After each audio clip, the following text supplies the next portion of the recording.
Have you ever looked back at your wedding photos and wondered, did every guest truly belong there? After today's story, you'll check your own albums twice because some shadows don't appear until you zoom in. But Claire's discovery was just the beginning. The real horror started when the uninvited guest noticed her noticing him. Comment "got chills" if you've ever spotted a stranger in your photos who shouldn't be there. Let's unravel the mystery that turned Claire from a photographer into a target. Wedding photography was supposed to be about love, joy, and capturing the happiest moments of people's lives. For Claire Mitchell, it was also about detail.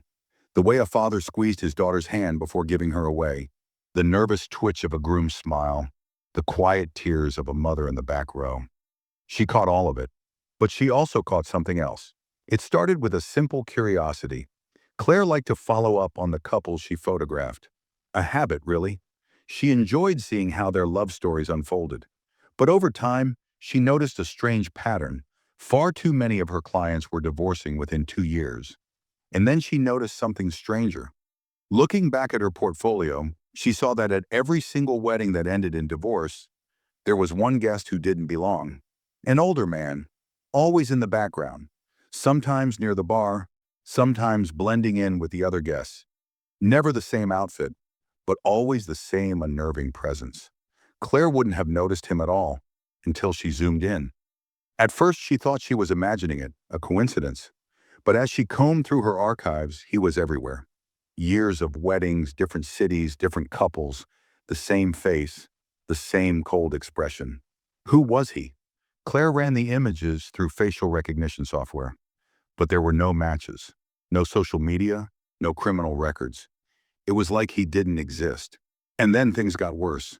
She received an email from an anonymous sender. Stop looking. No name, no explanation. Just 2 words. Someone knew, and they wanted her to back off. Claire wasn't the type to back off. She tracked down a couple from one of the weddings. Their divorce had been finalized just months ago. She met with the bride, Lauren, now living alone in a tiny apartment. "Do you remember this man?" Claire asked, sliding a photo across the table. Lauren's face drained of color. "No," she whispered. I don't think so, but he looks familiar." Lauren suddenly looked over her shoulder as if expecting someone to be watching. "Claire, my ex-husband changed after the wedding. He became cold, paranoid. It was like he was influenced by something, or someone. I don't know who that man is, but I feel like I've seen him before, and that scares me." Claire felt a chill creep down her spine. That night, she found her apartment door unlocked. Her laptop was open, the files on her desktop rearranged. Someone had been inside. Claire knew she was in danger, but she was too deep now. She reached out to a retired detective she had once done forensic photography work for. Together, they ran another background check using an advanced aging algorithm, and finally, a match came through. The man's name was Edward Grayson, a psychologist, specializing in behavioral manipulation and social engineering. Claire dug deeper. Grayson had worked on classified government projects in the 1980s. His specialty? Planting subconscious suggestions into people's minds, pushing them toward decisions they thought were their own. The deeper she went, the darker it got. Claire's heart pounded as she pieced it together. Grayson wasn't just some wedding guest. He was conducting an experiment. What if divorce wasn't random? What if it was engineered? What if, at every wedding, he found a way to subtly poison relationships? A single conversation, a whispered doubt, a gesture that planted a seed of destruction, growing slowly over time. It sounded impossible, but Claire had seen the results firsthand. The question was, who was he working for? And why had she been warned to stop looking? Claire set a trap.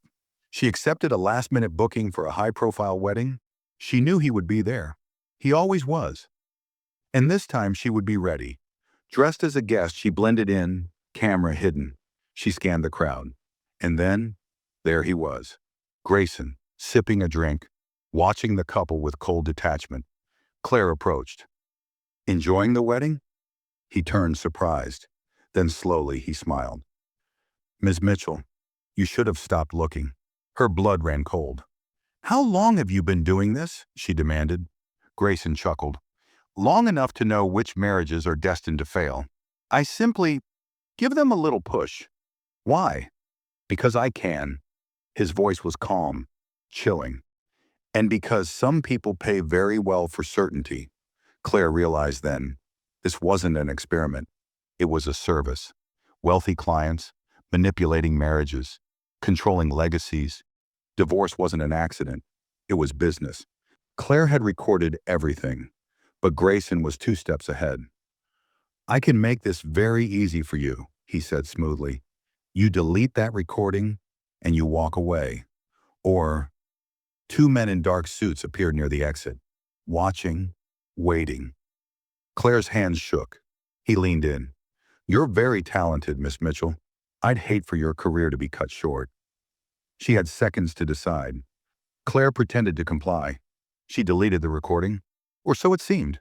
She had already sent a copy to the cloud, to news outlets, to her detective contact, to people who couldn't be silenced. By the time Grayson realized the truth, it was too late. The story broke. His network collapsed. Clients abandoned him, and Grayson himself vanished. But Claire knew he was still out there, watching, waiting, and the next time he attended a wedding, she would be ready. Epilogue. The final photograph. Months later, Claire photographed another wedding. A beautiful day, a perfect couple. As she reviewed the shots, her heart skipped a beat.